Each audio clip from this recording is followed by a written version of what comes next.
Uyg'ur bo'lganning o'zilam siyosat davlatda. Hozir fursat berdingiz, o'zimizning Uyg'ur bo'lganning o'zi siyosat, u qechib qutulolmaydi. Köydim pishdim, kavob bo'ldim desam, unimi siyosatga olib boroladi u xalq.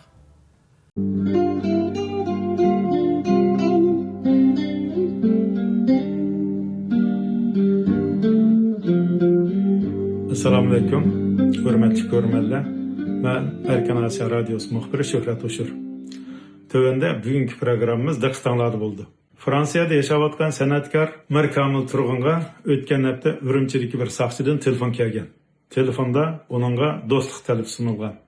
Bu talabda agar moslashsa Mir Kamilning oila taobati bilan ko'rishishiga yordamchi bo'lganligi bildirilgan. Uyghur Poetry and Resistance. Şuna bilan birga Mir Kamilni bu soqchi davlatga qarshi, ya'ni Xitoyga qarshi harakatlardan uzoq turishini tavsiya qilgan. Mir Kamil haqdan tavranmaydiganligi, haq taraf turadiganligini bildirib, bu talabni rad qilgan. Biz Mir Kamildan o'zining nima uchun Xitoy soqchilarining obyekti bo'lib qolganligi, ya'ni do'stlik obyekti bo'lib qolganligini so'rganimizda, u buni muzikaning kuchi va uyg'urlikning kuchi deb javob berdi. Ama siz o'zingizni konkret, cho'qim men ma ishni qilgandan keyin ma'noga Xitoy meni izledi deydigan unda aniq bir gumoningiz yo'q.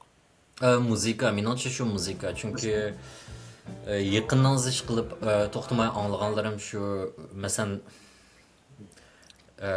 dadamning vasita orqali avatgan uchurlari bor, o'zi bevosita demay.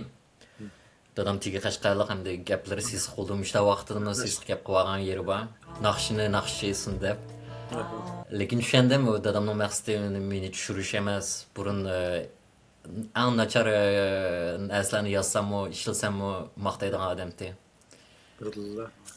Hamda shu muzikaga kirish qoldimkin emas, chunki muzikalarimiz hammasi shu bizning o'zimizning shoirlarning she'rlarini inglizcha qilib aytgan, orasida Adil Tuniyaz bilan Farhod Tursunning she'rlari bor.